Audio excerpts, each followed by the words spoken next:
Yeah, I wonder. One of the things you folks that I'd like to visit with you about is the South China Sea area. I took 5 people from. Are we rolling yet? Oh yeah, we're off Oh, and okay. running. Yeah, we took 5 people from the Senate Armed Services Committee out there. There is a new threat. I'm just going to mention it, but I think it's important because people are not aware of it, and that is what China is doing in what the area called the South China Sea. Uh, Sure. we were in the Philippines, Taiwan, South Korea, Tokyo, Okinawa, Guam, that whole area. And what the Chinese are doing right now is reclaiming land, or they call it reclaiming. Is that's not an accurate word because they are creating land out in the ocean in our lanes. They are pumping uh, debris up in order to create islands out there. And so far, they've created over 3,000 acres of islands, all to be used for military purposes. They have runways, they have cannons, they have weaponry on these islands, and it's intimidated all of our allies. I mean, the Philippines, for example, have always been our allies, and right now they're very intimidated by what China is doing. And we went through 8 years. I hate to sound blatantly partisan, but 8 years of Obama where we really didn't have. We were taking down our military. We were not repairing our equipment, and it's just a totally different game now. Well, they have perceived that has slipped in their relative power to China because of what China is actually doing right now. So that was an eye opener out there, and it's one that we are now going to be addressing as a problem. But in the same area, you might remember, because we had talked about this, the Kim Jong Un in North Korea on the 28th of November sent a missile up that would have the range to range, Bethany, Oklahoma, and this is a pretty scary idea, and of course they consider him to be totally unpredictable because of his past behavior. He doesn't comply with any of the laws, and he continues to build up his nuclear warheads and his delivery systems. But that's the bad news. The good news is, and I know people they don't like the way that Trump operates, and I think if you just listen to the media, and the ones who really hate him, you get the wrong picture of what's going on. But just as an example, Kim Jong Un, after he had now shown that he can range the United States with a missile, got very, very aggressive. He made the statement. He said, "Now we have a button I can press, and I can blow up America and all this." Sure. And our response from President Trump was, "Yeah, I got a bigger button. Ours works. Yours doesn't. We'll blow you off the map." And a matter of hours after he said that, Kim Jong Un contacted South Korea, and they said, "We're going to join you in the Winter Olympics." And then the big news last night, and I'm sure that you've been talking about this, was that North Korea has now agreed that they are in contact with South Korea and that they have committed to not doing any more of the testing of their nuclear capabilities. So that is Well, a victory. I reports. chalk that up for Trump. Well, the reports are that as I've read them is that lacking of testing and their stopping of testing was conditional. That the agreement that the North Koreans made with the South Koreans was that they would stop their testing and development of their nuclear program on condition of having a summit with the United States, and then obviously President Trump leading that way. And Mm-hmm. so the natural question is that with all of the saber rattling and all of the kind of the back and forth, mainly unfortunately through Twitter, is President Trump interested in sitting down with the North Koreans to at least achieve some kind of at worst détente, but obviously the goal would be them to cease and desist their nuclear weapons development program. Well, yeah, and I think that they have made a statement, or we have made a statement here, or the president has, that the any talks is going to have to be about complete, verifiable, and irreversible denuclearization. Now, if they agree to do that, then those are conditions that sure he would comply with, and at least now they're talking. Before they were building this thing up, and it depends on who you ask, but a lot of people think that the guy is just not, mentally stable.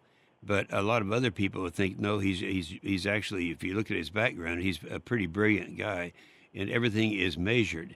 And this is the first time that he has said that he is willing to talk to both the South and to us. So yeah, you're right. There will be conditions there, but they are talking, and I think that's a major accomplishment in that relationship.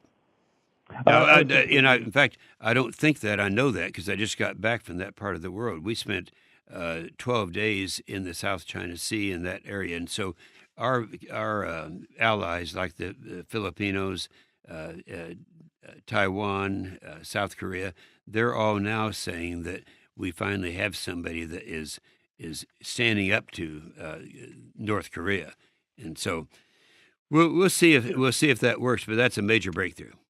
Absolutely, and any steps towards a peaceful resolution, because I mean, us at Crossover Radio describing ourselves as comprehensively pro-life. I mean, getting into a open armed conflict that potentially has nuclear capabilities is something that we believe should be avoided and should be the absolute last resort. But I want to shift gears here, Senator Inhofe. So the news domestically that has been at the forefront of everyone's minds these last couple of weeks has been the students at Marjorie Stoneman Douglas High School. And they've been in the news, obviously, for their activism, and that's prompted discussions there in your town in D.C., and then obviously boardrooms across multiple companies about their selling practices. And one of the most talked about news items in this debate was actually sparked by President Trump this past Wednesday, when he said, and I'm quoting, "I like taking the guns early, like in this crazy man's case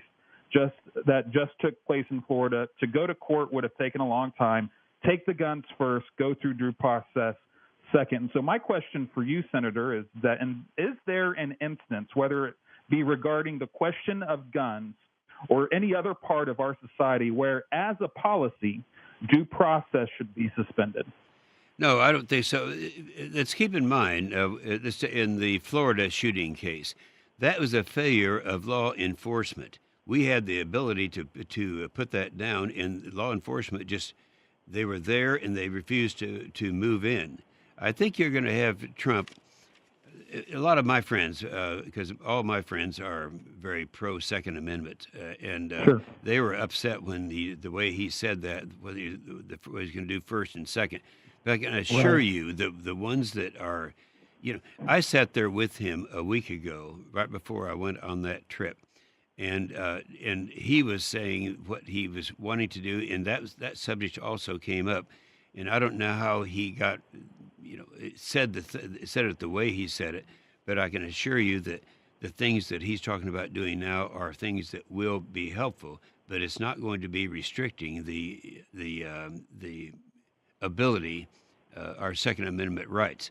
Now, things like banning bump stocks, we know that that's something that should be done, and it would Sure. have been done in previous laws, except they didn't know what a bump stock was at that time. We have a Right. thing called the Fix Nix bill that strengthens the current laws by rewarding states and local and federal agencies that update information in the Nix database. And so there are things that we can do that way, but I don't want anyone listening to us right now thinking that somehow we're slipping back into the Obama mode that you got to take away your Second Amendment rights.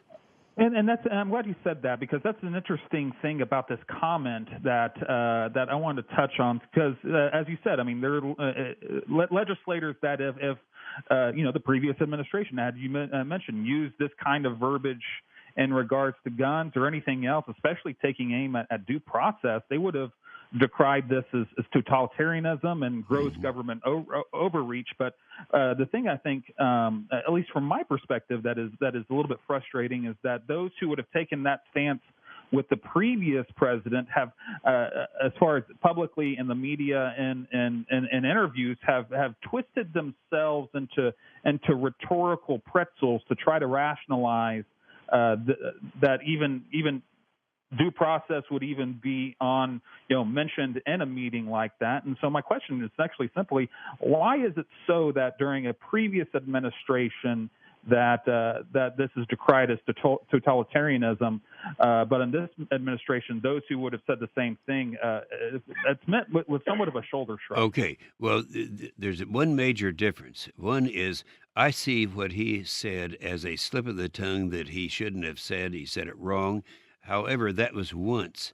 In the previous administration, every time there was any kind of a killing, any kind of a school problem, the first thing they wanted to do was take away Second Amendment rights. Always. And you remember this, that they said, finally, we are going to have to do this. So it was a way of life versus one slip of the tongue by this president that he shouldn't have said. He said it wrong. And I can assure you that your Second Amendment rights will remain intact in this administration. Sure, and so I mean, obviously, you can understand our concern, especially. Yeah. I mean, our belief. I mean, due process. I mean, not just on the Second Amendment, but due process as protected in the Fourth Amendment is foundational to freedom. Because without due process of going through the legal system to, in essence, take away a person's freedom, then it is totalitarianism. So again, Senator, I do want to shift gears again, because you and Senator Whitehouse wrote an op-ed in the Wall Street Journal talking about the importance of rebuilding infrastructure, and so it's interesting that dovetails with what's going on as well with President Trump's announcement last week on his tariffs on aluminum and steel. Mm-hmm. And my question is this going to be something that hinders infrastructure plans going forward? No, it's not. First of all, you remember during the campaign, he talked about a lot of trade issues. Yeah, and he said a lot of things at that time that were a little bit well, now that he is in office and realizes just like NATO, for example, he was very negative on NATO. He's and a lot of the foreign policy things, but he is now totally changed. And when we had this White House, we have to tell people who Senator Whitehouse is. They get that confused with the White House. He's one of the very liberal, left-wing Democrat senators.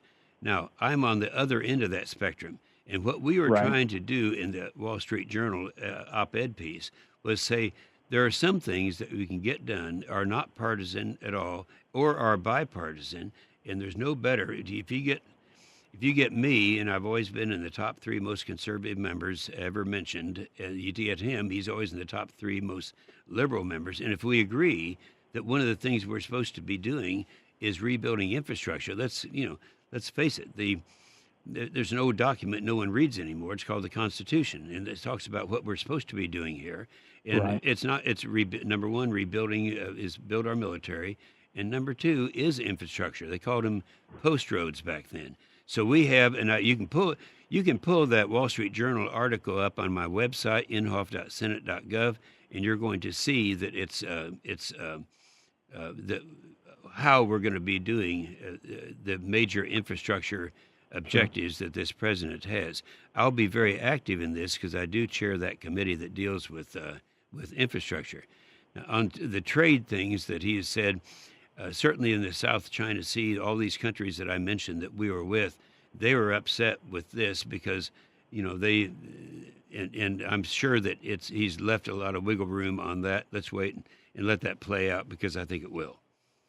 And that's interesting because I think I would be in full-throated agreement with you that infrastructure is incredibly important for our country, for our economy, for us to continue to strive for greatness. And so, and the reason I ask, kind of dovetailing that with the tariffs, because our most recent example was the 2002 tariffs under the George W. Bush administration, and we saw steel increase upwards of 40%.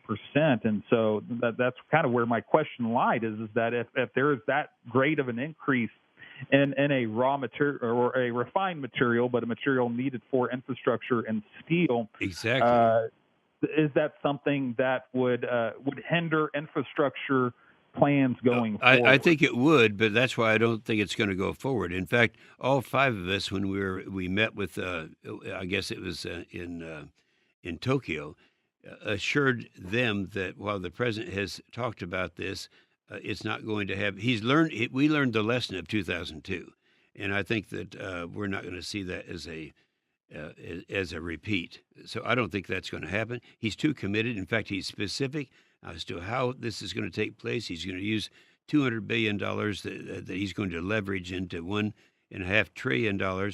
We see it happening as we speak right now, and we are actually taking the revenues that are coming in right now as a result of the increase in the economy.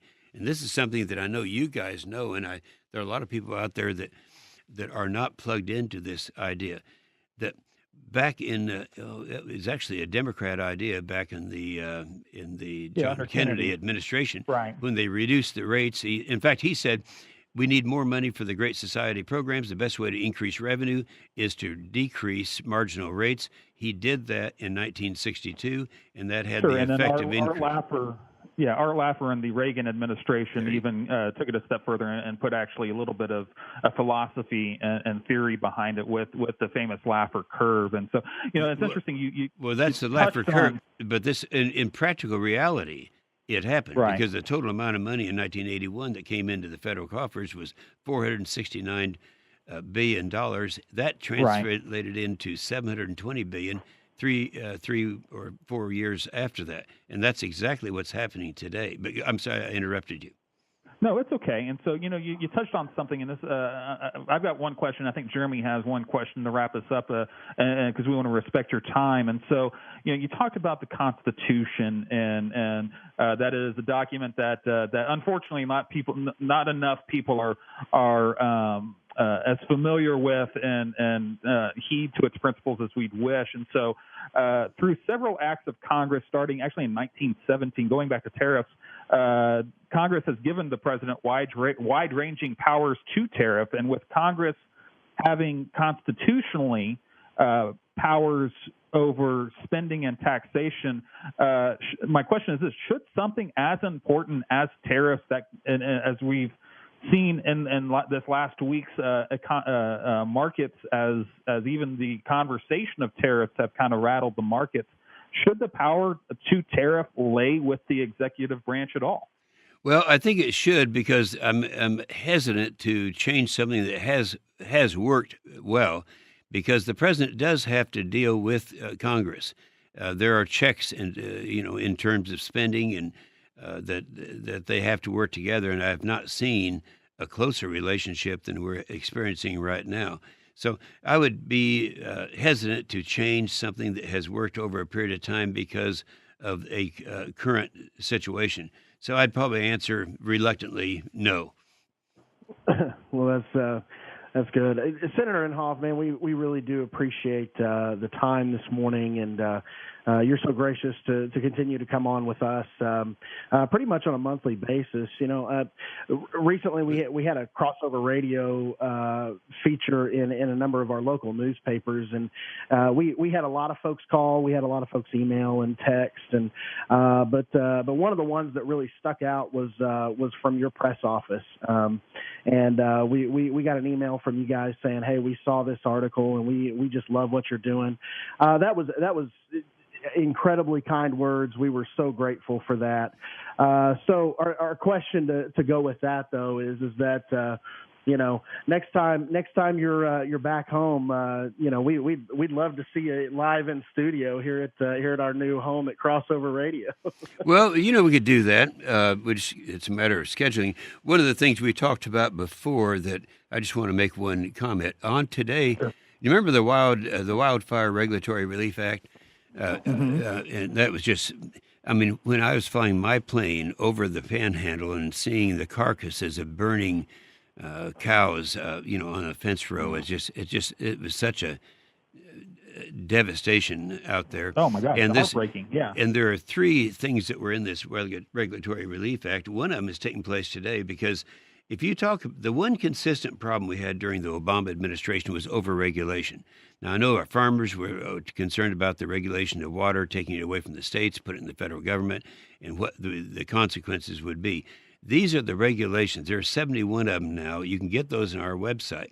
But one of them affected financial institutions, banks, community banks, and that's on the floor today. And that's one of the elements of the Wildfire Relief Act is to give latitude to our community banks to allow them to do things they otherwise could not do if there's a Right. declaration of emergency. So let's watch today and see if that portion of this passes, and that'll be the first of three steps to make the Wildfire Relief Act a reality. Okay. Well, Senator Inhofe, we will watch with interest. And once again, to echo what Jeremy said, the fact that your press office reached out to us when we got good press in our local newspapers was incredibly gracious and a testament to your leadership as you have led your staff. So thank you so much for that. Well, we appreciate you guys very much.